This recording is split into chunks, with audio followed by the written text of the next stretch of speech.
It's time for the KickAround, the Ticket's weekly show all about soccer. 2 hours of HSOs on the clubs, leagues, and tournaments of the world's game. It doesn't matter if you're new to the sport, don't worry. This is the Ticket. We're just kicking it around. Now, here's two guys who still have their moms drive them to practice. Andy Swift and Peter Welton. Darikwa, it's a great cross. And would you believe Adam Reach is the man to score Lincoln's historic goal.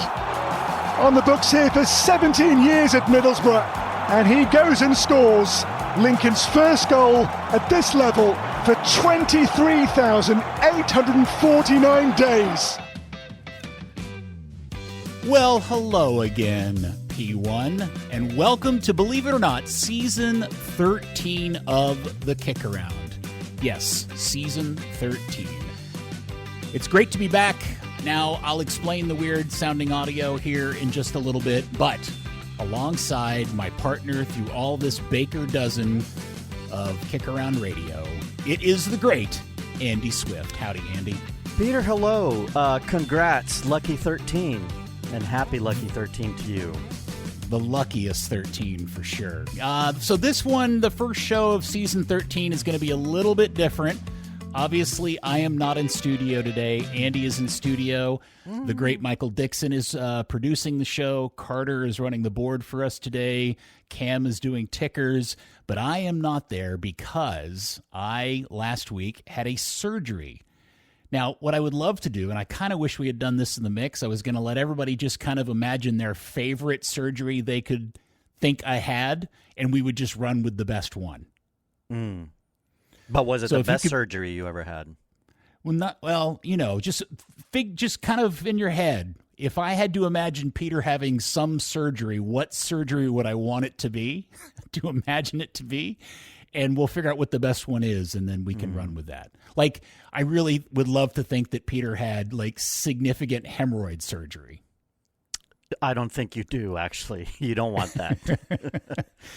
So all of you back there at the station, come up with whatever you want it to be, and then we'll roll with that as my actual situation. But I plan on being back in the studio, hopefully, next week.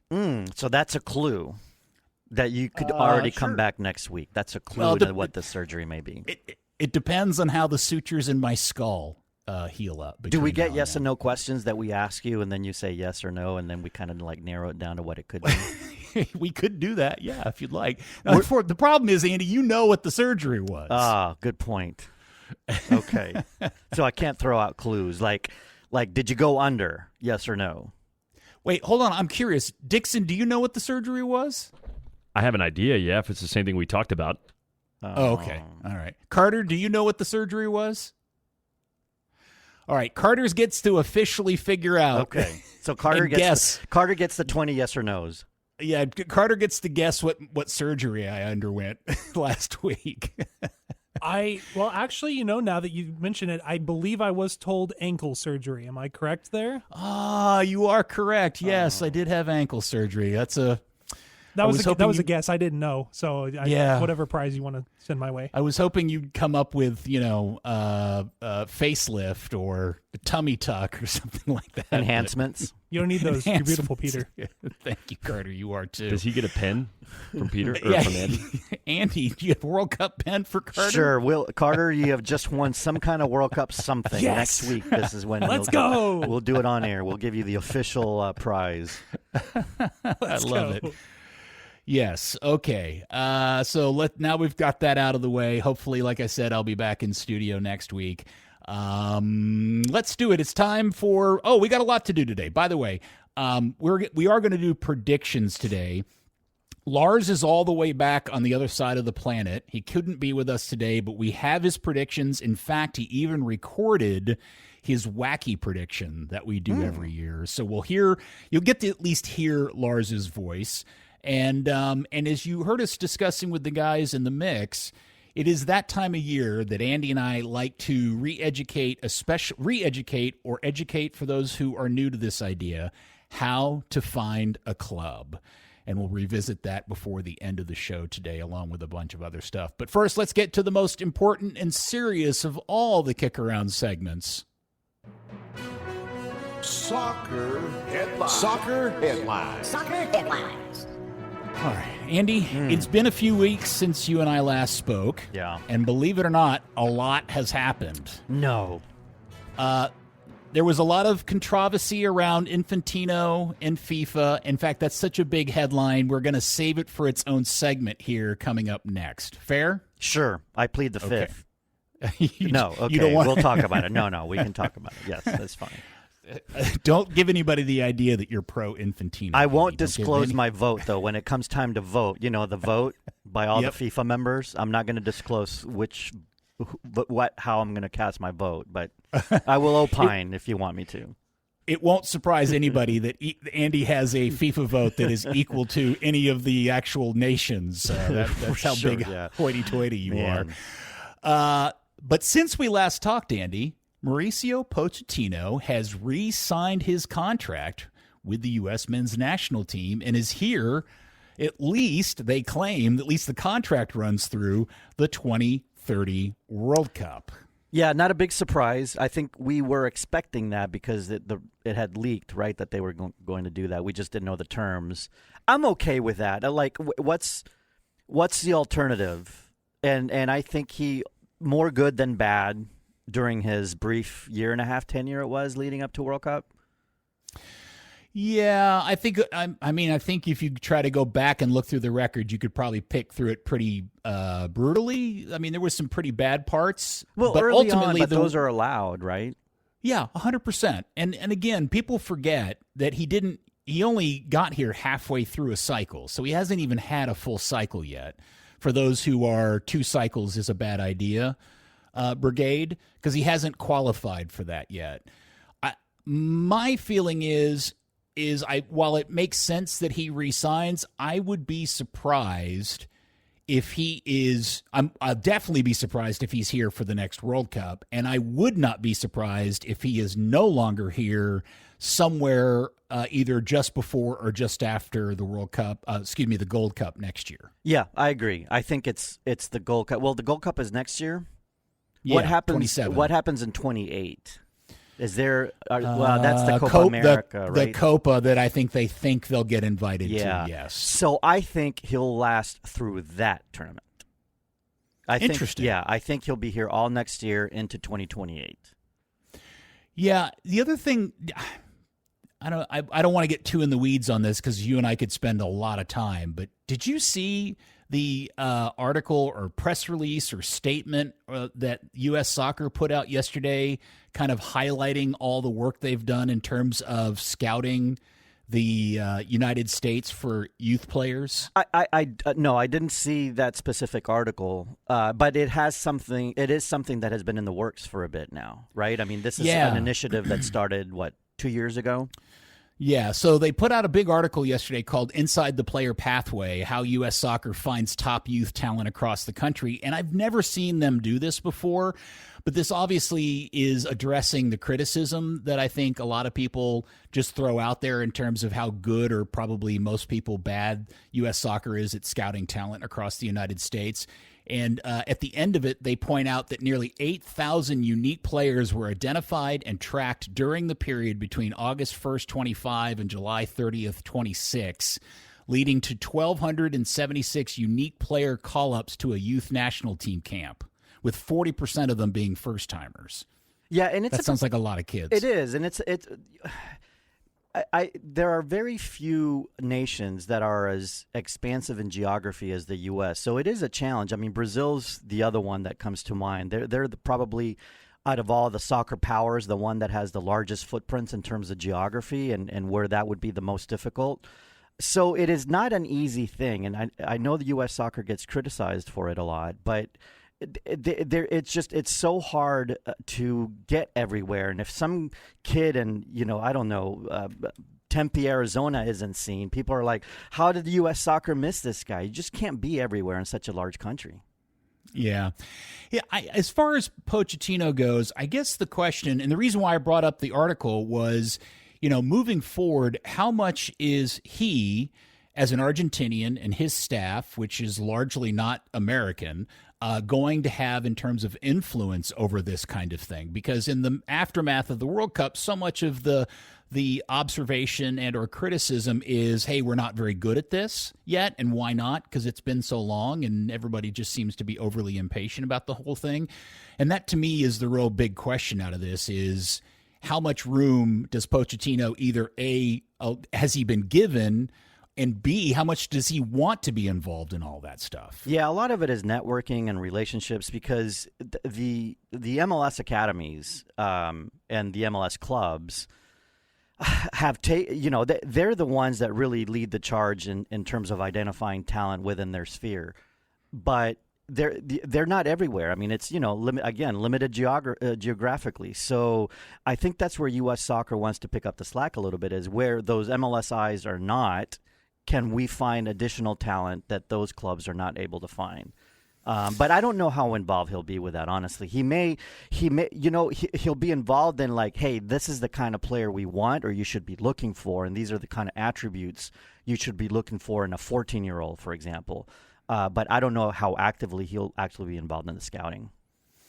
Can somebody mark that, please, by Andy? Thank you. Attributes you look for in a 14-year-old. Just out of context is actually really, really good drop material for a future show. I can do that when I'm not in studio. Yeah. Uh-huh. Well, congratulations to Mauricio and his family, who now is he living here in the States and specifically in Atlanta? He probably will spend considerable amount of time here, but I don't think at the moment he's full time here. Okay. Although, isn't that U.S. Soccer's requirement for their coach, or it was anyway? Remember, it was that they had to live in Chicago. Yeah, it was, and then they had to go get some benefactors to help pay for it all again. So there you go. All the way. Also, what else has happened since we last talked? The KickAround's own Julian Eystone has gone out on loan from Brentford. Julian, now in his third season as a Brentford player, was looking for regular games. And so Brentford took a lot of suitors, many of which wanted to have buy clauses in the deal. But he has gone on loan down to League Two with Rotherham, who were relegated from League One last year. And they played today. They lost in a game they probably should have won.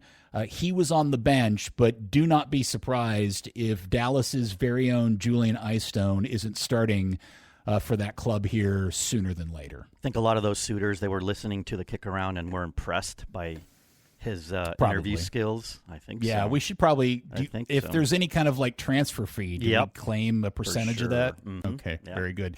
The championship kicked off yesterday.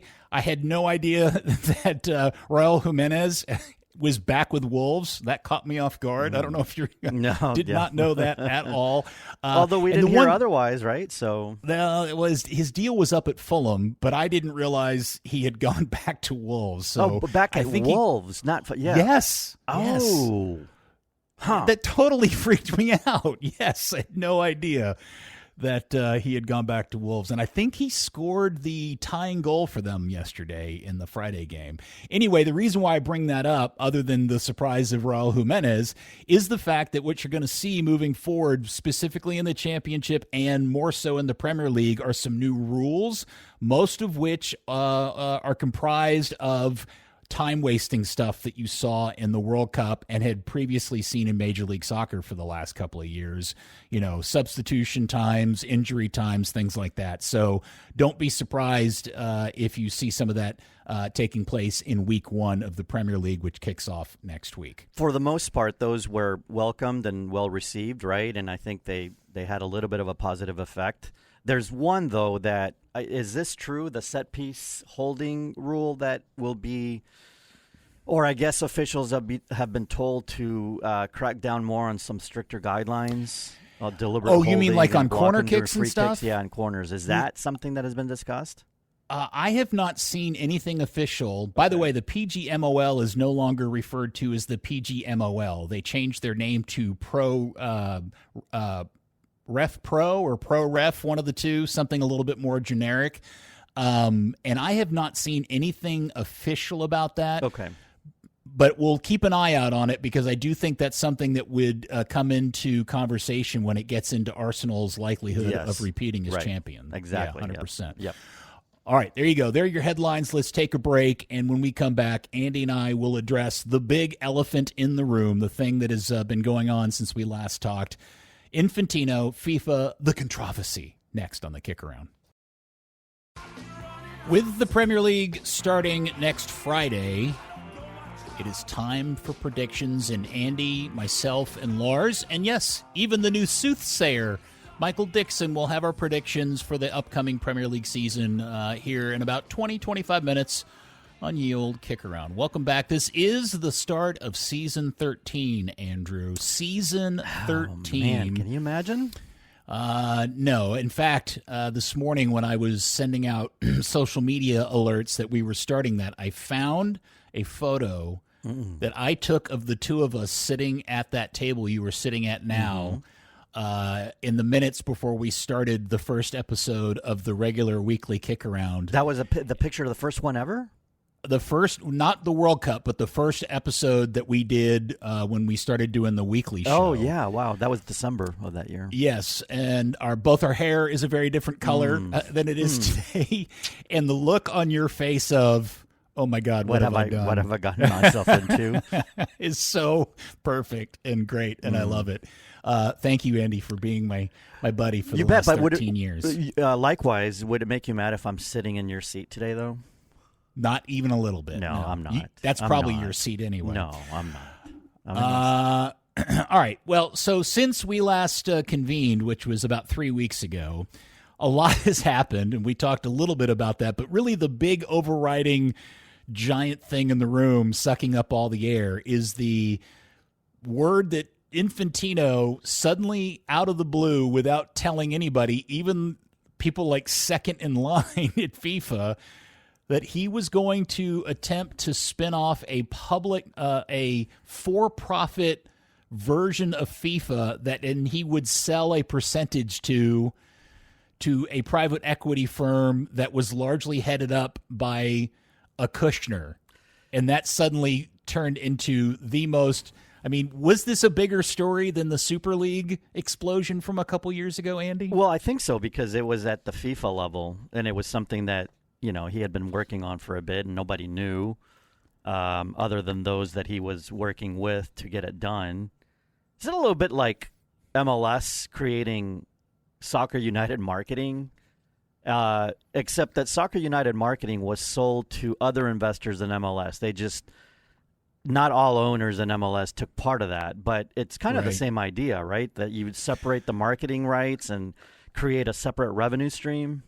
Yeah, it's pretty clear to me that Infantino, over the course of the lead up to the World Cup, got introduced to all sorts of new business ideas, probably largely American-based. I don't. Tell me if I'm tracking right here, Andy. You would have a better sense of this than I do. It's not that Infantino was business ignorant. I just think he got introduced to a whole bunch of new ideas and concepts by people who look at business from that angle. Like, wait, you don't even have any idea of what you're sitting on and how you're totally underutilizing it financially. A couple of things, that they showed Infantino. You think FIFA makes a lot of money now. Let us show you really how much money it can make. And then two, probably, and then you can benefit financially from this in this way as well, right? I mean, I'm sure Infantino was going to receive, and even if he was ousted, he would have been part of that new enterprise.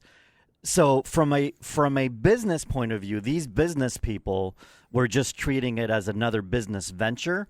The issue is that the soccer community at large, the international soccer community, those that work in the sport, those that follow the sport, looked at it as you're selling out soccer, right? It's now just going to become a business venture, and it's going to lose. What's the word? Not the charm, but it's going to lose the essence of what it should be. Just a sport for the sake of it being a sport. Now, both can be true. You need some business. You need revenue streams for the sport to grow and survive. I think this crossed the line, though, and just made it entirely 100% was going to just be a business. And people were afraid as well that soccer decisions, competition decisions were going to be based on, is it good for the business or not good for the business? And it just went too far. Yeah, and obviously on the heels of the World Cup, which had a couple of things change about it that fans by and large didn't like. Let's just start with hydration breaks, because obviously that turned into something that was more about ads than actual player welfare. And I think a lot of people immediately went, look, if you start introducing private equity and for-profit people into this idea, they're suddenly going to want to be able to have a voice in decision-making on things that we don't want them touching, because they're all like, wait a second, we just gave you $20 billion. Right. Yeah, you have to justify the investment. And I think now that it came out that he had been working on this for the better part of a year, now you really start to wonder, man, the water breaks, was that like a test, or was that to show, not just show people that vote within FIFA and the FIFA Council, but those outside it that are looking to invest in FIFA, to show them potential added revenue streams. The dynamic pricing now, was all that implemented? Did that come from FIFA, or was that a suggestion that came from the outside and it was implemented as a result of those discussions?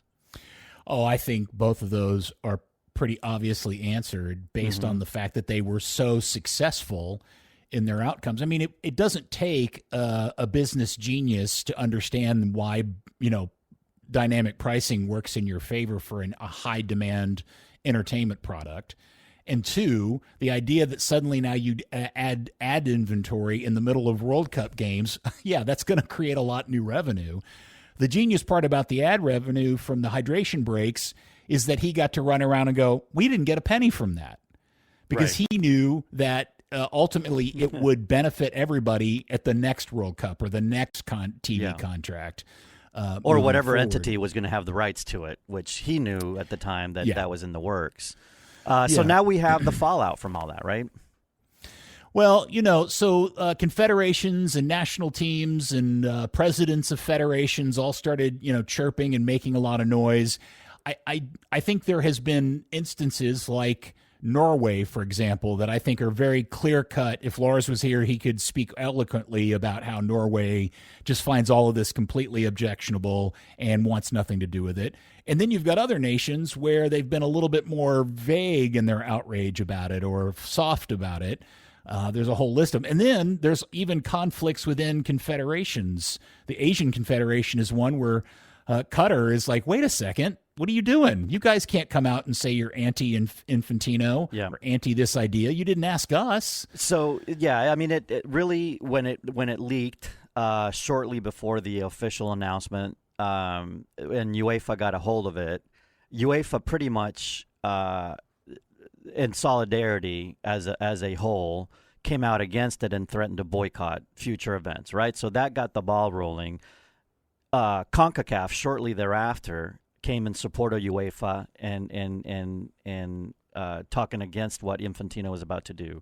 But then that's when you saw a few splinters, like Mexico, for example, came out in favor of Infantino, even though the Confederation was on the UEFA side.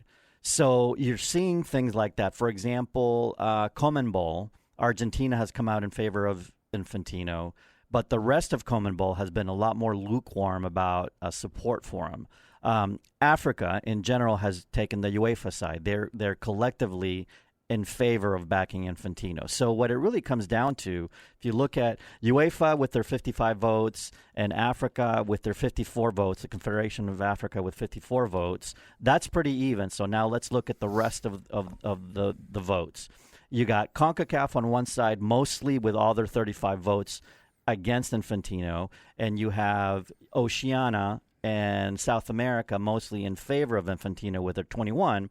And that's where it comes down to the Asian Confederation. And like you said, Qatar and most of the Arab countries supporting Infantino. They have 46 votes, Asia does. So how those votes get divided will dictate whether Infantino stays or goes. It'll be as simple as that. Yeah, and for those who are confused why anybody would support Infantino at a national team level, because your vote as Morocco is the same as the German vote, is because simply that Infantino's bit is all of this revenue I am generating will trickle itself down to you at a national team level very quickly. You know, Mexico is one where I think some people have some question about what their stance is. But Mexico would love to have that $20 million right off the bat, or 40 whatever million. that number. 40 million 40 bucks, yeah. is what he promised. Yeah, and then you have to really think. Let's take Mexico. Let's go to a much smaller national team like New Caledonia. You got St. Kitts and Nevis in the CONCACAF region. They came and broke off from the CONCACAF statement as well, along with Mexico in support of Infantino. For somebody like St. Kitts and Nevis, 40 million. Like, can you imagine? It's multiples of whatever they do yeah, in here. Exactly. Yeah. Yeah. So that's where we are. So it's going to come down, like if the Arab countries all support Infantino, for the most part they are, it's going to come down to the Far East, the countries in Asia, and how they side. And that's going to dictate whether he continues or not. And then the question is, if he's ousted, how much does that change things? And again, well, that will end. Yeah, you know that one of the candidates is the current president of CONCACAF. Who's Canadian, yeah, correct? who's Canadian, right. And, I mean, I don't know. I that would be a welcome change for me, not that I'm, because I'm Canadian and part of CONCACAF, but I think that would be appealing for our region. Do you know that guy? Yeah, I know him like on a formal Casually? basis. Yeah, right. No, yeah, I don't know him by like first name. But, okay. Yeah. You haven't taken him to Albanese? Not him, but he and several others might have been seen at Albanese during World Cup. Well, I do think Infantino stepped in it with this deal. I don't know how he ever thought he was going to get away with it. Now, Martin Ziegler, who is the reporter from The Times over in London, who was the one that leaked and broke this story originally, I think arguably should be up for a Pulitzer this year for his reporting on this story. He's been It's quite good. remarkable. Yeah. He's been really, really good in uncovering this, and it. I wonder what this story looks like if it hadn't come out the way that it did. What was Infantino's plan on trying to, introduce this concept to the world if he was the one in control of that messaging? And that I find kind of interesting. Yeah, but I think he would have gotten it through and to signature before anybody could have done anything about it. And then it would have been a little bit too late for FIFA as an organization to rescind on the contract that had been signed. And I think that's what irked a lot of people, is that all this was done and, there wasn't a lot of transparency until it got to the point it got to. So I got a question for you. His second in command actually quit, or said he turned in his resignation over this, but did he end up staying? No, not a second in command. A few people quit, but not a second in command. One of them was an advisor that he had. Ah, okay. Yeah, right. I misunderstood what his level, where his second in command was not happy with him and said some strong words publicly. But I don't believe the general secretary, is who it would be, resigned. Okay. All right. Well, I guess we'll see how it all goes down. Do you know when the vote is? I don't remember off the top of my head. I'm sorry. The vote was next March, I want to say. Okay. Yeah, next spring at some point, yeah. He's got a lot of time to get everybody on his side.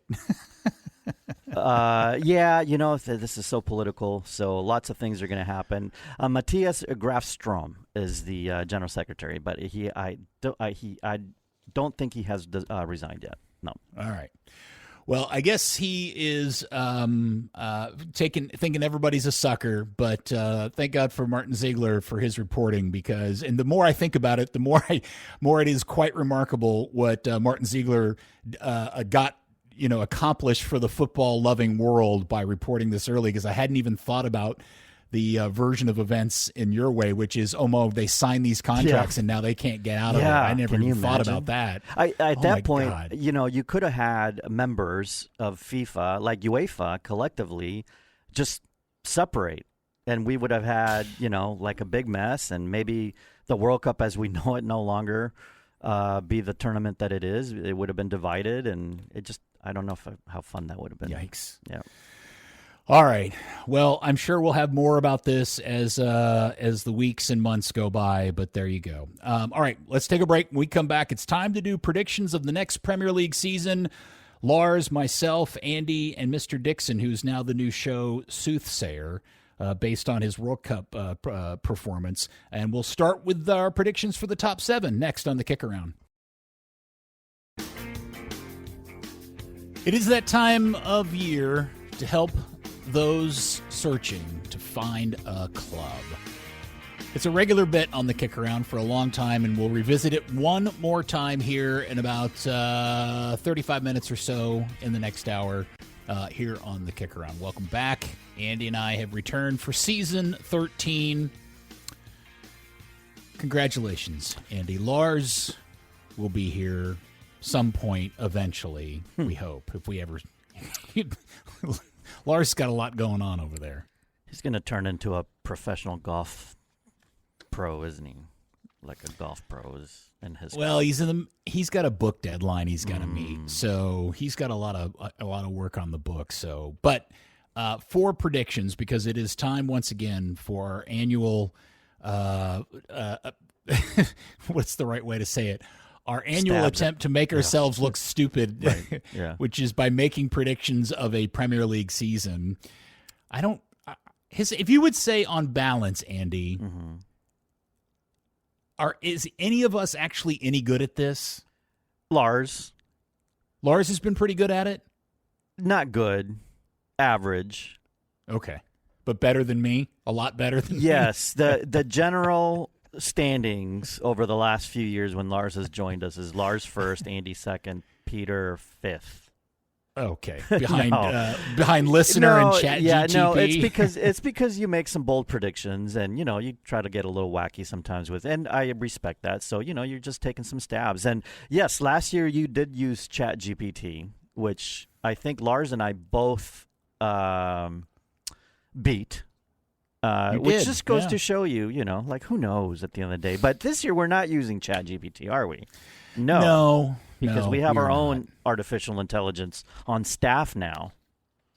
Yeah, for those who were not regulars for World Cup KickAround, Michael Dixon, who is now regularly producing the show, participated and ended up being the champion of World Cup predictions. So congratulations, Dixon. That means your prize. You get to predict Premier League this year with us. Looking forward to it, and I'm horrified to give news. Since you're our AI, you'll have to talk in some kind of robot voice, though. I don't know if I could do that. Yeah, well, you're going to have to work on it.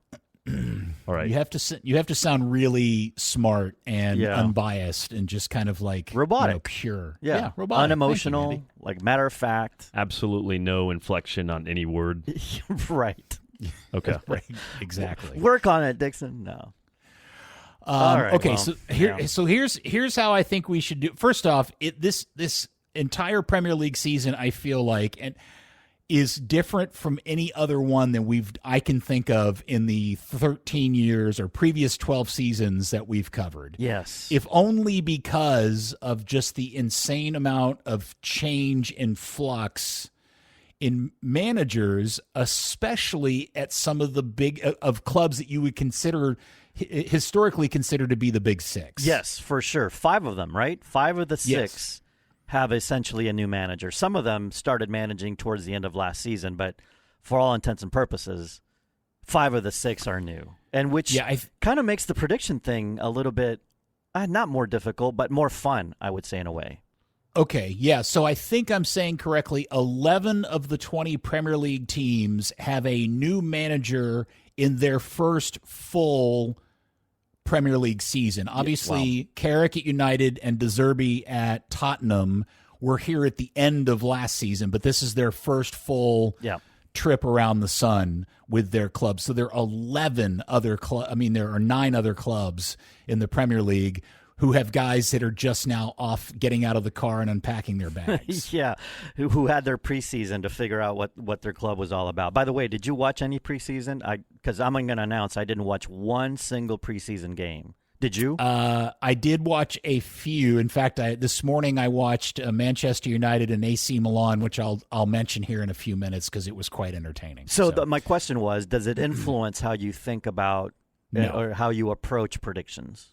Other than the idea that maybe somebody gets injured, that will affect the long term. In a course of a friendly or preseason, somebody gets hurt, and that really ends up screwing up the season for that team. No, because you and I both know outcomes or how games are played in the preseason very rarely have any indicator of how a team's going to do one way or the other. Right, I agree. Okay. 100%. So I think the best way to do this, we're going to try this a different style this time in terms of let's go with the top 7 places in order from last season. So let's start with Arsenal because I think it's not unfair to say that is by and large almost a universal pick as a repeat champion for this season, correct? Yeah, no, it is. Because it's the easy pick, right? To pick them as the returning champions, and particularly since 5 of the other 6 of the top 6 clubs have new managers, that leads to uncertainty, and so by default, Arsenal is getting picked to win it all. I don't have them to win it all. Do you? Oh, you do. You do not have them in first place. No, I don't. Just to be a little different. It's kind of a boring pick to me. But yes, but I do think there are some points about why they may not repeat. Certainly they have the consistency, and I mean, their coach is back. I think he's the longest tenured coach, Arteta, right? In the Premier League right now, longest tenured. Yes, I think that's correct. Yes, and they were deserving champions last year, so it wasn't like a team that won it all but didn't deserve to win it all. I think they're a safe pick in the team to beat, but. Isn't there a little bit of regression from the mean regarding set pieces, and if this new rule and officiating is going to be a little bit more strict on set pieces, will that affect them? Perhaps it will. And then where do they find open play goals? They didn't. Well, it was a struggle last year, right? I mean, you can say that it was their set piece dominance that gave them the title. Would you agree with that? I would. I think the thing about Arsenal that's interesting is the addition of Guimaraes from Newcastle, because I think he gives them a different muscle to flex because he's such a progressive passer of the ball, unlike Zubimendi. And I also think it gives them some really good cover if the Declan Rice injury situation drags on or gets worse or whatever with his hamstring nerve issue that he's been dealing with. I do wonder their attempt to get Vinny Jr. to come over failed from Real Madrid. Which shows you that, yeah. Well, go ahead, sorry. Well, what I was just going to say, they don't really have, Martinelli is still there, but I think I think there's a good chance Martinelli, I don't think that deal has gone through for him to get moved on. Trossard obviously has been sold. So they're a little light over on that left-hand side, especially because the Vinny Jr. deal didn't happen. So maybe another deal it may come into play. A lot of it, too, depends on Gyökeres finding his way in the second season. I think he will improve over what he did last year because, they're going to have to, again, find goals from open play. Or improve on their output, offensive output, when they can't rely on set pieces as much. The other part about the set pieces too is not just regression to the means. I think other teams are going to be better prepared to defend that as well. Yeah, 100%. And I will not surprise me if the league comes out and says, "All right, we're cracking down on this now." In terms of the whole rugby thing that's going on in the box on set pieces. But again, like everything else that happens with rule changes, you'll see them institute it very strictly at the beginning of the season and then forget about it 6 weeks into the season, like they did last year. Because remember, last year they were specifically going to crack down on pulling and tugging and holding and all that stuff, and they did it for a couple of weeks, and then they just bailed on it. Yeah. And Arsenal capitalized. So, we'll see. That part of it is very TBD. I have Arsenal also. I have Arsenal repeating as champions, which is a rare thing. Now, Lars also has them repeating as well, although he does so reluctantly because repeating as champions is so rare in the Premier League. It is. It's so hard to repeat. Yeah. Is City kind of like the last one to do it a couple times, I guess, right? Now, Dixon, you are the new soothsayer, kick-around soothsayer. Yes. But you're also an Arsenal fan. Yes. I'm curious as to what your prediction is for Arsenal in first place. I have them winning, and I tried every possible way to avoid that, but I just couldn't see a 38-game season unfolding without Arsenal being at the top again. Okay. Homer. Thank you. All right, so last season... just to point out, so City repeated. I mean, they had a four-time champion run, and then they repeated in 17-18 and 18-19. But before that, do you know who the last team to repeat as champions was? It was Manchester United in 08 or 9, 08 something and 09. like that? Exactly, yeah. It's been a bit. Yeah, it's been a long time. And then even prior to that, it was even more rare. So I think it's only happened, 5 times in the history of the Premier League? Other than the United and City's run? Yeah, no, Liverpool in total. Maybe. Yeah, I don't remember the total number. All right, second place last season was Man City. Lars in second place. Let's see, where is he? He does show that City repeats in second place. I do not have them in second place, Andy. I will hold on to that for a second. Who do you have coming in second? I have Arsenal in second. You have Arsenal. Yeah, because I didn't pick them to win it. So we'll get to who I picked the champions. But if you want to talk about City, I have them fourth. Okay, yeah, I have City in third. I have a ton of questions about City. Just think about this, not only Maresca, because Maresca is such a hard ass, and I just don't know how that's going to fly with this. But again, he's also a guy that was over there already, so he knows the scene very well, and he obviously was their first choice, so they probably know this. They obviously know this way better than I do. But just think about this outbound list.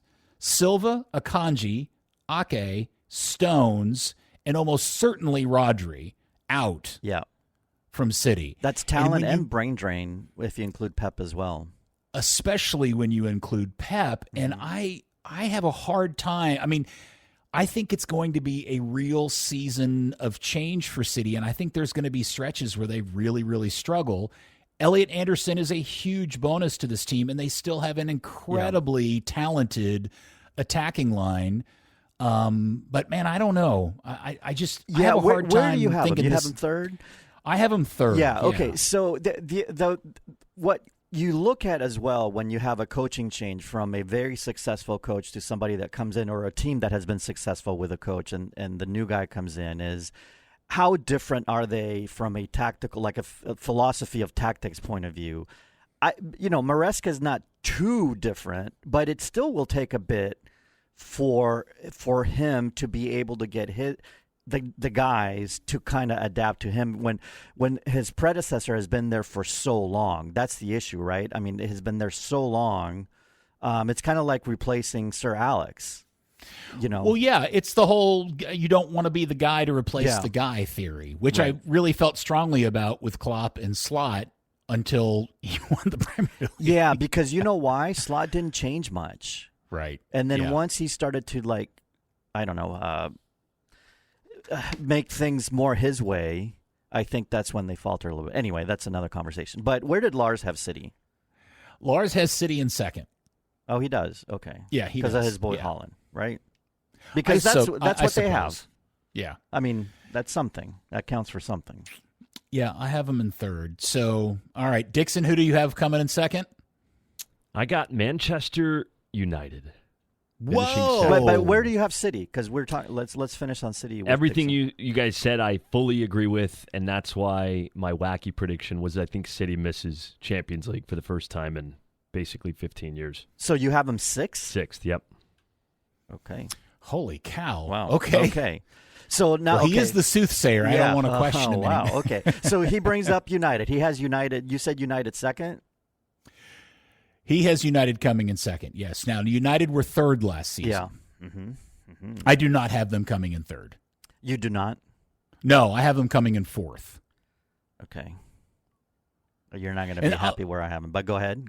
Say what well, you're no. say. The point is that Carrick came in. He did all the things that we all said. These are the things that need to be corrected that Amorim has gotten dramatically wrong, selfishly. And if you just make these few changes, suddenly your fortunes would change. He did those, and they ended up in third. But he also did it without any cup competition and without any European competition on his calendar, and played the least amount of games a United season in 3 generations. So now with Champions League back on the slate and the domestic cups back on, I think it's going to be a tougher ride.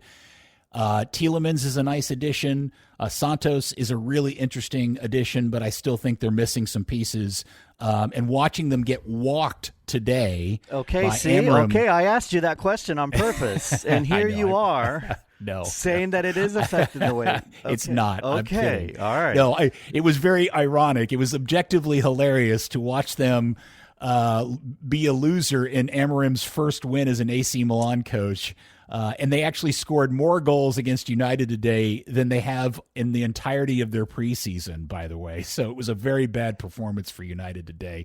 But no, it does not affect my feeling about this. I do not have United coming in third. I have them coming in fourth. So of the 5 coaches that are taking over top 6 clubs, which one has already had time to kind of do his thing and get players more familiar with what he wants, and will take less time to kind of get things going at the start of the season? Because points lost at the start of a season, they're worth just as much as points lost at the end of the season, right? So don't tell me this is this is setting up for the greatest Andy. And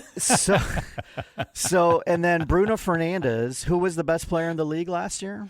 It was Bruno. And now you've added those 2 midfielders right behind him. Dude, this is the year, man. United comes back to greatness. You're the most The ridiculous glory years are back. Super-Hexxer of all time. I am putting United first because Carrick has the running start on the other guys. And, I didn't want to pick Arsenal. Carter, please play an appropriate drop for that statement there. There's got to be one in the system somewhere. Statement. Is there a drop for genius pick? Because that would be the one. He's looking for one. I just want to make Dixon sure. Picked him second, and he's a soothsayer. So I'm not far off, right? You are predicting, I want to just make sure we are all being clear. You are predicting Manchester United win the Premier League this year. Yes. This is idiocracy. That's not your wacky prediction either, is it? It's a bold prediction. It's not a wacky prediction. It's a bold, courageous prediction. Oh, jeez. Because I am brave, unlike all of y'all that picked Arsenal, because, Arsenal, that's boring. It emulates the way they play and what you have to put up with when you watch Arsenal play, which is a lot of bore. I have to bow at your greatness. I think United will be fun to watch. They'll be fun to watch. I think Carrick has been awesome. Okay. You clearly they've strengthened up exactly where they needed to.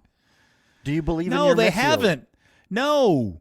They still need another midfielder. They need a left back. They need another center back, and they need somebody else to play up top. They are still not a done product, Andy. They will not win the Premier League Bruno this year. is an elite creator. He is. See, now you've completely cursed him. This is finally the season Bruno breaks down. Yes, this is what happens though. If Bruno goes down, he is down and out, right? Yeah. For some reason, he played the entirety of the game today. I don't know why. He is done. And in United, they will. This is one of those. They do depend a lot on him teams. But all right, we're running. Okay, right. we got to keep going. But I have him first, so yeah. Okay, so in fourth last season was Aston Villa. This is where I have Manchester United. Villa, real quickly. Obviously, they lose Morgan Rogers and Tielemans. But they've made a couple of really interesting additions. The Manzabi, the Swiss kid that scored the 3 goals for the Switzerland in the World Cup, he joins. Yao Gomez from Wolves. I don't know why they got Garnacho. That may be Unai Emery's greatest project ever, if he can do it. I have Aston Villa coming in 5th this season. I have him coming in 7th. Just because I think there's a little bit of regression to the mean, and I think Lars would be proud of me for this because he said that overperformed last year. Where does he have them coming in? He has them in 6th. Okay, so close to me. Yeah. Yeah. My big thing is I really like Unai Emery. He's one of the few coaches that get to run on some level of consistency, even though he's lost a couple of goal scorers out of his team and leaders in his team. I just think in terms of keeping things consistent, I think that is going to help power them to better than 6th. How about that? Yeah, okay. They still got Europe to play, right? So yeah, they do have. Yeah, absolutely, they do. I'm sorry. Where did Lars have United, yes. by the way? Lars has United in 4th. 4th, okay. Yes. And then Dixon, we need Villa from you. 5th. Okay, just like Peter. Okay. Very good. All right. So 5th last year was Liverpool. Mm-hmm. Lars has Liverpool in 3rd. Andy, I disagree. I have them in 5th, just back where they were last year. I have them in 6th. You do, because of the transition time, right? Yeah, Areola famously, people forget this. In his first season at Bournemouth, nobody remembers at the beginning of the season, after 10 games, they were in 7th. Okay. After the first 10 games, they were in 17th place. Yeah, I thought finished, they went. I'm sorry to interrupt. I thought they went 9 without a win. So, yeah. They did go a long time, but after 10 games, the first 10 games of the 23-24 season, they were in 17th place. Everybody thought his reign was over. They ended up going 12th that season, and then every season after that, they always start slowly because of this, what he insists out of his players. He's already talked about the fact that his Liverpool roster isn't fit enough to play his system yet. Yeah. So, this is, you know what it reminds me of? Another coach that came to Liverpool and kind of had to go through this. Jurgen Klopp. Yeah, that's not a bad shout. Very Andy. similar, yeah. and we had Liverpool struggle early. Yeah, the question is how bad is it to begin with, and how long does it take them to kickstart and get into gear? That's really what it is. Because ultimately, and we'll talk more about this in the next segment, I just think the top half of the table is going to be very, very compressed. Yeah. Not a big. I still think I think the roster is still very broken. They still don't have a very clear replacement for Salah on the left-hand side. Lots of questions I still have about Liverpool that I'm sure we'll talk about in detail over the course of the season. Lars, I said, had him in 3rd. Where do you have him, Dixon? I've got him in 3rd, yeah. 3rd? Oh, you also have him in 3rd? Yes. Okay. You're hopeful. In 6th place last season was Areola's former team, Bournemouth. Yeah. I do not have Bournemouth in the top 7 at all. No, I don't either. And not anything against Bournemouth, but they lose the coach. They're playing in Europe. They have a thinner squad. Thin squads playing in Europe, you struggle a little bit.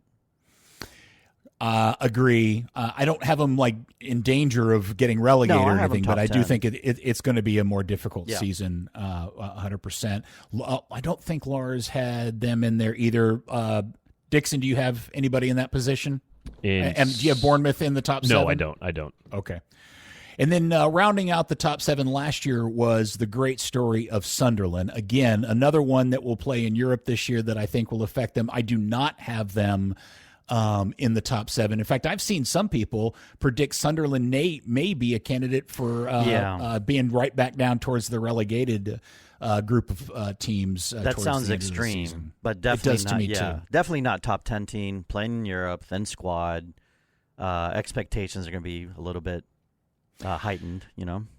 Yeah, so I had Liverpool in 6th. In 7, nobody else has Sunderland. Lars doesn't. Dixon, I don't assume you do either. No? All right, so I had Liverpool in 6. Andy, who did you have in 6th? I had Spurs. Spurs, with okay. $8 zillion spent. Yeah, I have roster. Spurs coming 7th. Is that where Lars had them? Lars has Spurs also in 7th. Okay. Correct. Dixon, where do you have Spurs? Not in the top 7. Okay. Really? Okay. Well, Spurs obviously have spent more than anybody else so far, $230 million on Tonali and Fernandes. Mateus Fernandes, the guy out of West Ham, is a player I really wanted United to buy because I think he's a really good player, and I think he's got a lot of potential, but the price was so high, and I do think Tottenham has overspent on him and Tonali, frankly. quietly, I think the best buy they may have made was the $70 million they spent on Van Hecke from Brighton to help fill out their back line. Yeah. Now, De Zerbi is, we should talk about that, right? Yeah, he's an interesting character. Can he make it through an entire season there with that front office? And the expectations that they spent so much money that they're going to expect Europe from him, I think. I really do. Yeah. Even though they finished 17th last year. I would find it hard. I mean, I guess I have him in 7th. I do think there's still a chance that the way everything falls, 7th, I guess, would still be Europe. Yeah. But, I don't know, the way man. they spent, man, they might want top 5 from him. I don't know, The Jed Spence Inter deal, I believe, has gone through, and Romero also is off. So they've made back $70 and $46 million, respectively, on both those guys. I think Spurs will end up being one of the more interesting stories. And a season filled with what feels like an almost endless amount of really interesting stories. Spurs, for me, is one of those that sits probably in the top 4 or 5 storylines of the season. Just to see how they go. So we're short on time. You'll probably have to break here, but there's one big top 6 team we haven't talked about yet, and there's a hole in each of ours top 7 with that team probably penciled in there. And who is that, sir? That would be Chelsea. Yeah. I have Chelsea coming in 2nd. Good pick, because I have them coming in 3rd. Okay. Lars has Chelsea coming in 5th. Dixon, where do you have Chelsea? I've got him 4th. 4th, yeah. 4th. Yeah. So, this is a team that could finish 2nd. This is a team that could finish 10th, depending on how things shake out with them. They're young, but they got some experience signings. So. Well, yeah, I think that's one of the things. I mean, Xabi Alonso is a whole interesting story in itself. The transfer window has been really interesting, going out and getting Morgan Rogers to play alongside Cole Palmer, but doesn't really seem to address some of the problems the team has elsewhere on the field. We've complained for several seasons in a row that they're just too young and inexperienced, so they go out and get Jordan Henderson and Danny Welbeck to help in that way. They have no European football, though. 0. Yeah, I think that's the other big bonus. Yeah, they don't have to worry about that. So in a season where I think a lot of other teams have a lot of change and a lot of flux and also have other things getting in their way, Chelsea just feels like a team that is set up for success. The other reason why I picked him to come in 2nd, I believe in the history of the Premier League, only 5 or 6 times has a new manager come in and led the team to win the Premier League. Chelsea leads in that category of 3 of those times. Mourinho, who else?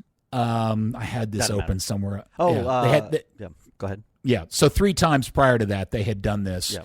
So if anybody's going to walk in Xabi Alonso and have a really successful season, it just felt like to me maybe that's the one. Yeah. So I'm pulling I'm being a little bit optimistic or adventurous in saying Chelsea will end up 2nd this season. Well, I had them 3rd, so we're both pretty high on them. All right, we'll write all these down and put them up on the Twitter account so everybody can take note. That's who we have in the top 7 across. Wait, Dixon's 7th. We're missing Dixon. Oh yeah, 7th. Dixon. Sorry, My boy's Brighton. Okay. Whoa. Yeah, Okay. that's a good pick. Good for you. Yeah. Very good. All right, we'll take a break. When we come back, we'll do both who we think gets relegated, any surprises there, and our wacky picks next on the KickAround. All right. Welcome back to the KickAround. We have no time to screw around because I lost control of the wheel and we are running incredibly late. So, Andy, let's plug through our relegation candidates and our wacky predictions as quickly as possible, sir. Yes, let's do it fast. All right, so relegation, just everybody will just get this off the list here. Lars has stated that the 3 promoted teams, Coventry, Hull, and Ipswich, are back down. Yeah. It's kind of like the pick du jour. That's what people like to do these days because it's so hard to stay when you're the newcomer in the Premier League these days. But I don't want to do that. I want to leave one of those teams up. Okay. And that team is Ipswich. Because I feel Coventry, even though they ran away with a championship last year, their style has to completely change now that they're one of the underdogs in the Premier League, right? They have to. They're not going to possess like they were able to in Championship. They're not going to have the offense that they had. And Ipswich has the experience because they were here a couple years ago. So that's why I picked Ipswich over Coventry to stay. Okay. Who did you have going down with Hull? Well, I was writing Coventry? a little bit of this Corby thing in Fulham. So I'm like, yeah, Fulham would be great if they're the ones to go down. Because then what will Corby do? So, yeah, I picked Fulham. They lost Marco Silva, the manager, as well, and I don't know. Well, I think, okay, so this is interesting because I was running along the same line of thinking you were, although with a slight twist on it. I was going to have Coventry stay up for a couple of reasons. One, Frank Lampard is the manager. That seems interesting to me. Haji Wright is on that team. Lampard is one of the reasons I had him also going down. But go ahead. Oh, okay. And I swear I'm remembering this correctly, but at one point in time, I was rooting for Coventry because did Kenny Cooper Jr. have a short stint, or was he going to go to Coventry? I don't remember that. From the Burn? Because people forget Kenny Cooper Jr. actually was at Manchester United for a very, very brief spell, mostly playing for the youth teams and stuff, and then ended up leaving. But I thought if he was going back to England, it was Coventry that he was going to land at. And there was a period of time I was like, okay, that would be cool. But maybe I'm remembering. Yeah, maybe. Or maybe there was a rumor going around, yeah. So I have Coventry staying up. I do have Hull and Ipswich going down. But thinking along the same way as my good friend Andy, I too have Fulham. Oh, you have Fulham too? I do, but let me put some thought into this. So Fulham have lost a couple of big names this year. Harry Wilson is no longer with them. He went to Leeds. He scored a ton of very important goals for Fulham last year. Raul Jimenez, his contract went out, and as we mentioned at the beginning of the show, shocked us all by popping up for Wolves again in the championship on Friday. I just don't know if they've made a ton of replacements this year. They're young, though. I think they lack experienced players, and I was thinking about this towards the end of a season when they're fighting for promotion relegation, right? They're fighting to stay up. I think that experience comes in handy, and this team's super young. It is. Now, here's the big mystery box of Fulham, which is the Arbeloa signing as the manager. Now, obviously, Arbeloa was a great player. His run as the manager at Real Madrid was not successful, obviously, because he got fired. But he has a ton of connections back to Real Madrid, and along with him, he has drugged Cesar Palacios and Gonzalo Garcia, two good young players from Real Madrid to come play. Unproven, but yes. Yes, and there's some rumors that he may end up getting a couple of other Real Madrid types to come along with him over there. But I just don't know if Arbeloa in the Premier League by itself is a good idea. There's just so many questions about Fulham. And if you just want to look at the table and you just got to kind of pinpoint poke at a team that you think has set itself up for kind of a bonky season, Fulham is the one that kind of checks a lot of those boxes. And what kind of leash does he have as well? Because if things don't get off to a great start, how long does he stay before they make a change? Because they're going to start to panic. Yeah, I mean, you could see a version of this where they're flirting in relegation. He gets fired around the holiday season, and by the end of it, they're in 15th or 16th. Yeah. And I think most people have them finishing somewhere around 15th or 16th. I wonder who the bookmakers picked to be the leading contender to get relegated out of not the teams from last year in the Premier League. I don't know. Yeah. Well, let's look that up in the break, or maybe Dixon can look that up. It's Sunderland. Sunderland. Yeah. Wow, Sunderland. Interesting. Yeah, Sunderland's an interesting one too, just because of the second season bump and the fact that they have Europe kind of burdening them. You could see the season getting out of control pretty quickly for them. Yeah. But it would be brutal because I really enjoyed watching them last season, and I love Labrise. I think he's been really, really good for them. So So Andy, I agree. I just had to I didn't want to pick the 3 up, 3 down thing. Yeah. I just didn't want to do that. And plus, I think Sunderland really proved a lot of us wrong last year because we all picked Sunderland to go down last year. Yeah. So if one of them will stay up, I'll just run with Coventry for no good reason. I have reasons, but none of them are good. And I'll doom Corby and Fulham to the drop. Hey, Dixon, who do you have? I got Hull, Coventry, and Crystal Palace. Oh, Palace. Yeah. Okay. So where I'm just real quick, Palace and Fulham, where do the odds makers have them with their odds of going down? Kind of a mixed bag, basically right in there behind Sunderland, but not by much. Okay, got it. Okay. And then there's a decent gap between Fulham, Crystal Palace, and the Leeds, Brentford, Newcastle. You have Palace, Hull. I'm sorry, who was your third? Hull, Coventry, and Crystal Palace. Got it. Okay. But by the time Friday happens, I will have put my entire, as I do every year. Andy, I don't think you do this, and I don't think Lars does either. I'll publish my total table prediction before it starts on Friday over on Twitter somewhere for everybody. That is your everybody thing. Can laugh at me. That Where is you my predict thing. your 12th and 13th place finishers? I do. Yeah. Yes. Yeah, 100%. Newcastle is the other one I've seen several times people flirt with the idea of the drop. Oh, really? No, they won't. I think they're solid mid-table. What do you think? Yeah. Yeah. But dude, they've lost a lot of talent, and they haven't replaced a lot of it. Yeah, and Eddie Howe's gone as well.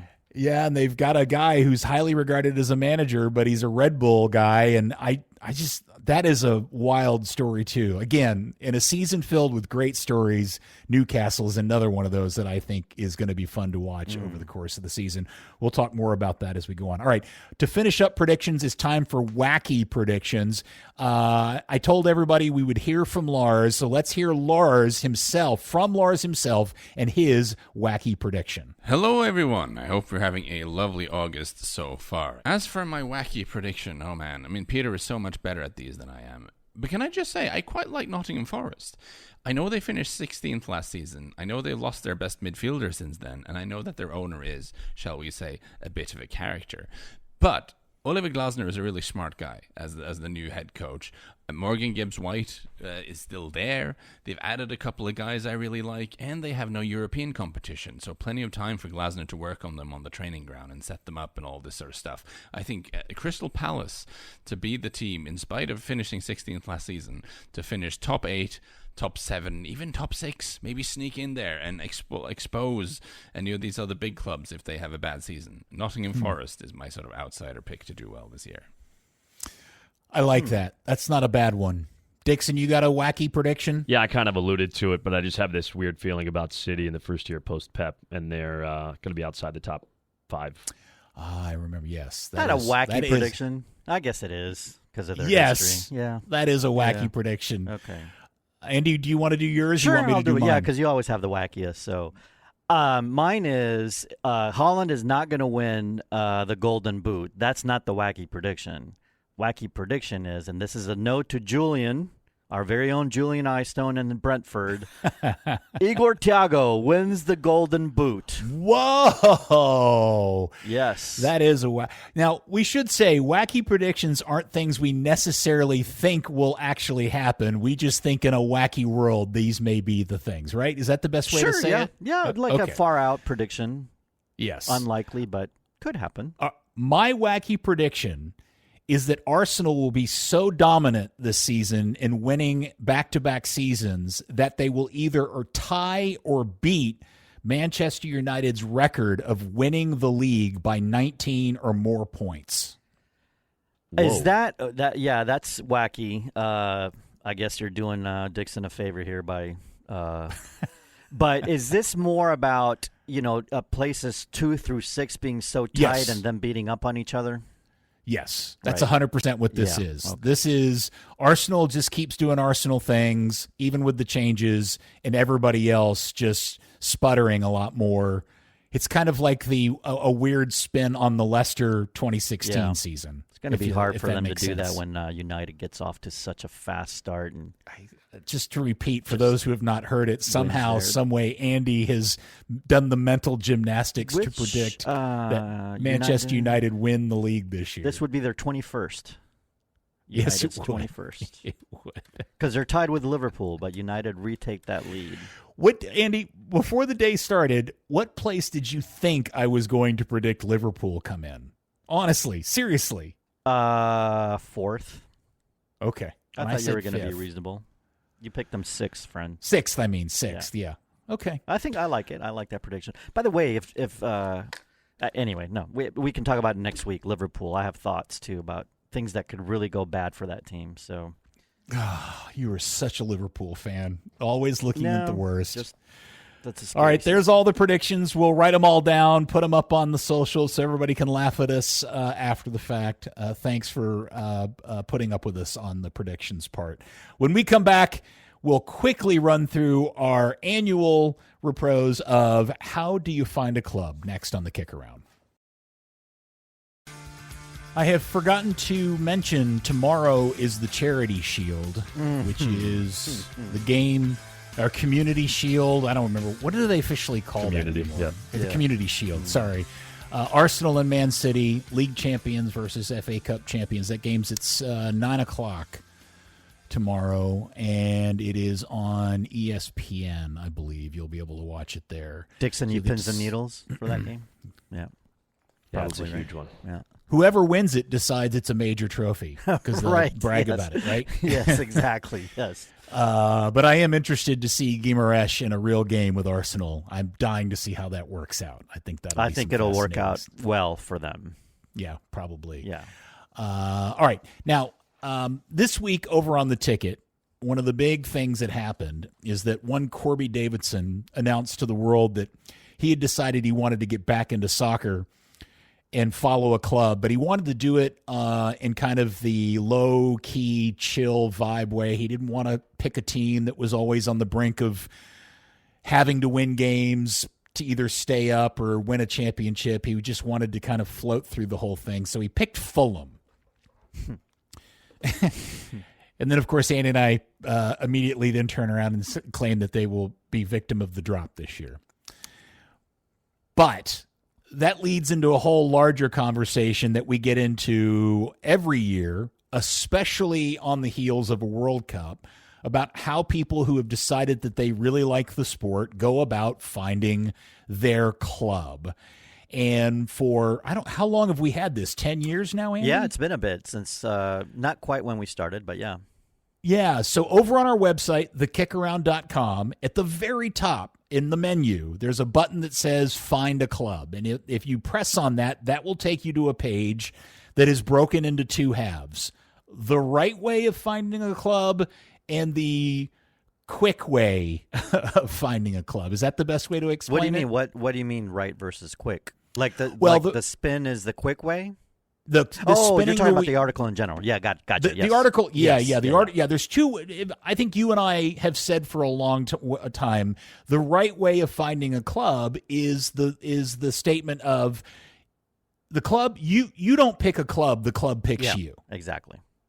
You want to explain that a little bit? Well, I think it's just it happens organically. You just will know when you are attracted to a club. I mean, you have to watch perhaps a little bit of soccer, or you come across a club for a certain reason. Maybe your ancestors are from a certain city in Europe and you find out that club is a famous club or something, and so you start following that club. And then I think you have to care about that club in some ways, in a way, and that happens organically. You can't force it, right? Yeah. 100%. And this year, one of the big problems is a lot of people started watching, fell in love with Erling Haaland and said, I want to follow his club, only to find out he plays for one of the best clubs. And now they're battling between following Erling Haaland and getting stuck and being labeled a bandwagoner because now they're a Man City fan. But I would be okay with that because they're not following City because City's won a bunch of championships. They fell in love with Erling Haaland during the World Cup, and they now want to follow him on a week-to-week basis. So they just, they become City fan. It happens a lot in the sport. People become fans of clubs for that reason. It often happens, not just here in the U.S., just all over the world. Yeah, it could be you don't like the way the shirts look, you love a player in FIFA or a team that you play in a video game kind of thing. You're a fan of Ricardo Pepi because he's from here and he plays for a certain team. So now go follow PSV. By the way, Pepe scored a really nice goal today for PSV. Nice. There's a whole bunch of like organic ways of going about it, but because Andy and I immediately recognize that people aren't patient and they want a club now, we came up with the Supreme Wheel of Allegiance, which initially was just one wheel with the Premier League on it. You spin it once and only once. It's on our website. If you spin it more than once, you're judged and you're a terrible person. But spin it one time, and whoever it gives you, that's the club that you then have to follow. Watch their games, buy their shirt. And then over the years, we've added the wheel for the Bundesliga, La Liga, Serie A, and also MLS. Although if you live in Dallas, FC Dallas should be your club. If you're looking for an MLS team, you'll have other options here in the next year or so for other American leagues. So those are all over on the website. They're free to use. They're fun to play. Spinning the wheel is a cheap way out. Watch games. Let your club find you. Is that the best way to say it, Andy? Yes, of course. And I'm often asked, do we have to just have one favorite team? Because soccer's unique. There are pro leagues around the world. It's okay to have your favorite team from Spain for La Liga, and it's okay to have your favorite team in the EPL and your favorite team in MLS. That's all good. I've been told many times people go to the page and they spin each wheel once and they end up with 6 new teams to follow. It's like you have your favorite NCAA, like college football team, and you have your favorite NFL team. Both are football teams, just different concepts. So. Yes. So go to the website, thekickaround.com, click on the Find a Club part, read everything that's in there. In fact, Bob Sturm today updated his Substack with his whole thoughts and theories about finding a club, which very much track with ours, and I highly, highly recommend that. We wish Corby the best of luck with Fulham, although he picked Spurs 10 years ago. Yeah. So. Is he going back to that, by the way? Has there been a recent development with that? With Spurs? Yeah. Isn't he saying, okay, maybe I am Spurs after all, or no? Or he's denying this? Oh. I have not talked to him about it. Okay. I have not heard any reaction from Corby being pointed out that Corby actually picked Spurs 10 years ago to only change his allegiance this week. All right. Maybe there's a 10-year limit that I'm unaware of in the allegiance rules or something like that. I don't know. All right, we're incredibly late. We've got to go. This is all my bad. I'm going to be docked and fined. We'll take our final break. We'll come back and we'll do the dribble next on the Kick Around. All right. Well, I feel like this has been a somewhat successful start to a new season of the Kick Around, Andrew. Did you reveal finally why or what you had surgery for? Oh, yeah, it was revealed. That's right. Carter got nailed it. Carter got it right. Yeah, I had ankle surgery. Yep. Yes. It's just, you really... Well, congratulations, Carter. I don't know how you guessed my ankle, but... it's just a more of a beating than anything else. I don't recommend it to anybody. Okay, ever. Duly noted. Stay away from ankle surgery. Yes. Okay. I've got all the accoutrements helping me get around the house. I feel like I'm 80 million years old. I like that word. Yeah, I've got a walker. I've got a trike. I've got crutches, the whole bit, because I can't put any weight on my leg for like 6 weeks. What do you do? Just lay around the house and... Dude, you got to relearn to wipe your own fanny. It's not fun. Let me put it that way. Right. It's not fun. To finish up the show real quick, let's just run through some things to discuss. First off, obviously, I thought this was a bit interesting. Messi's father passed away. Was it last week? Yeah, last week. Mm-hmm. And it took him a few days, but he finally put out a statement about the passing of his father, which I don't think was wholly unexpected. Wasn't his dad sick in the lead up to the World Cup or something? He was, but not a lot about it was disclosed because I think they didn't want all that attention on Messi because he was about to play in the World Cup. Well, he did pass away. He passed away, and Messi put out a statement, and in the statement, he admits that it has given him reason to recalculate how much longer he's going to play. Yeah.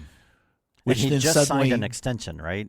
Yes, that sound you heard slamming shut was Jorge Moss's sphincter. Yeah, and the new owner commissioner of Inter Miami. Yeah, the new commissioner. Yeah, which we haven't talked about, but MLS just voted for a new commission, right? I mean, this was planned that Garber would be would step down and he'd be replaced. Are you happy with the guy? Yeah, I mean, I don't know him. I am in that he's the candidate that looks like he'll be more aggressive to develop the talent on the field a little bit more, right, than the other guy maybe. Yeah, not to quickly move away from the Messi thing too fast, but it was between a guy who was a former owner at LAFC or part of the ownership group, who was very much into being aggressive into changing playoff or payment structure, as Andy said, payment structure, roster rules, to put it easily, and another guy who had a ton of experience in media, right, which a lot of people pointed out to, which is really the big thing everybody should be worried about, which is their next big media deal. Yeah, and I mean it's not getting away from Messi because the whole Messi thing ties into this. It's like, does Messi true. not continue? Because that, I think the league needs him still right now. I mean, it does bring a lot of attention to the league and eyeballs as well. Yeah, the league can sign all of the Lewandowskis and Thomas Muellers and Sons they want. All of those guys combined aren't Messi singularly by himself. By the way, Lewandowski has been scoring quite a few goals. Yes. Which leads into this whole thing, which, again, for all of its foibles, MLS's handling of what it was coming out of the World Cup continues to baffle all of us, that somehow I think Garber tries to make the case that the way that they have managed the league coming out of the World Cup is exactly as planned, but I think that's a lot of spin on really largely missed opportunity for things that they knew well in advance and should have done a better job of positioning itself to make these changes in effect. The biggest one obviously being launching a FIFA-aligned calendar coming out of the World Cup. And now essentially what we're dealing with is 3 half seasons before they get to that. Had it gone that way, though, they would have come out of World Cup and started the new season right away? Is that how it would have shaken out? Yeah, okay. Just like everybody else's league. It would have been and I think a lot of excitement and talk would have been generated out of it. And I've been asked a lot, well, why didn't they do that? And a lot of it dates to the reality that for an American league to play in that calendar is going to require a lot of the participating markets to set themselves up for success in terms of how they manage winter weather, meaning they have to have indoor facilities to practice in. Yeah, they had to make concessions. And ultimately, it came down to a negotiation between those owners that wanted to change and those that resisted because of weather issues. Those that resisted got some concessions on things.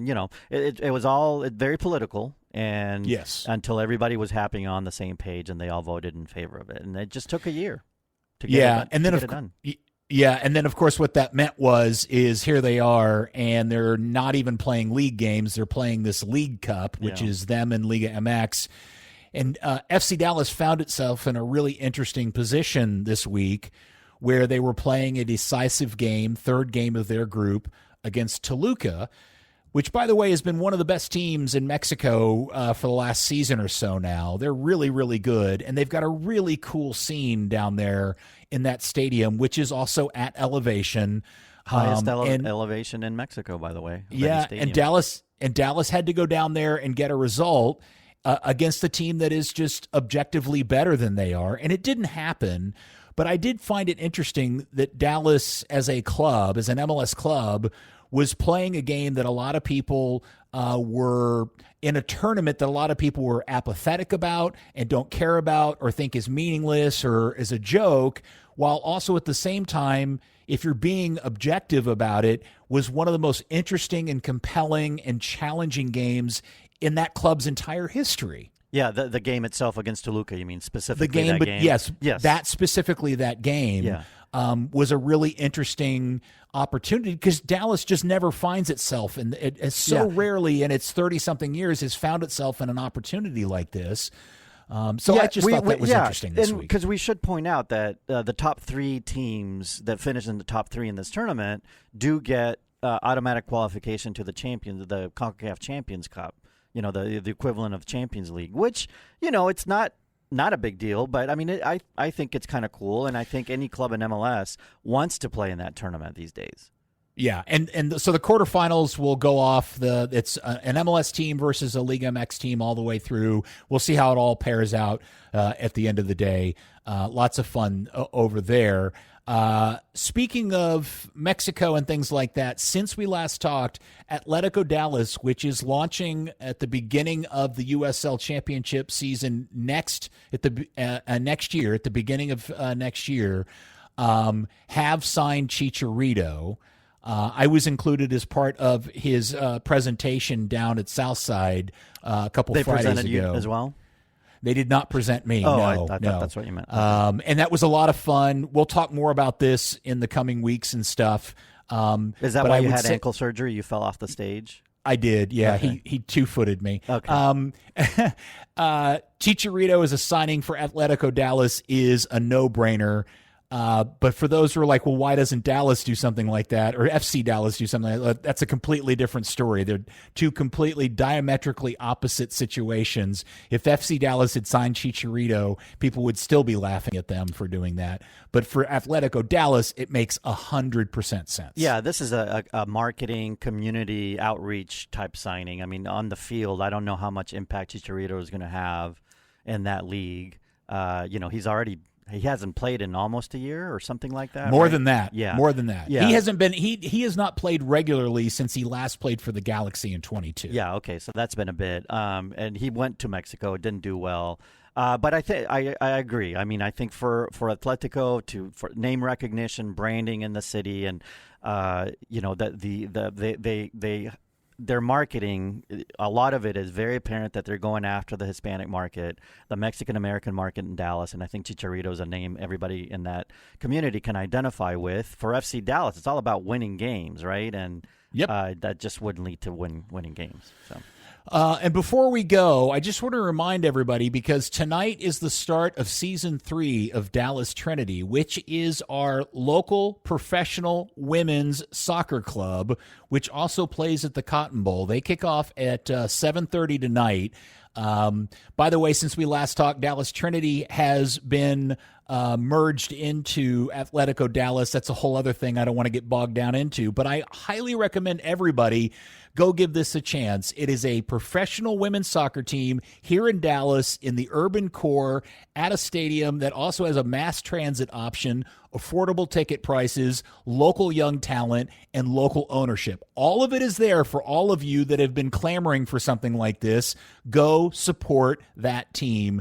Season 3 starts tonight at the Cotton Bowl at 7:30. They also have a shortened season, by the way. I think it's 14 games that they'll play before they change their calendar to identify to mirror what the NWSL does, which is the opposite of what MLS will be doing. Ironically. Yeah, they're flipping back to the other calendar. Yeah, they are right, yeah. 100%. Yeah. Okay, hit the end theme, dear Carter. Very good. Thank you. All right, guys, I think we did this as best we could. I appreciate everybody being patient and helping me out pull this off remotely. I plan on being back in studio next week. Come back, Peter. Hemorrhoid surgery is a bitch. So anyway, thanks so much, everybody. Thanks to Lars for throwing in all of his predictions, and we will post those over on the socials here in the next hour or so over on all of those things if you follow those deals. I would like to thank Mr. Cam LaFata for tickers. I'd like to thank Carter for doing his bit. Dixon and Andy, P1s, we love and adore you. Get stuck in when you're 50.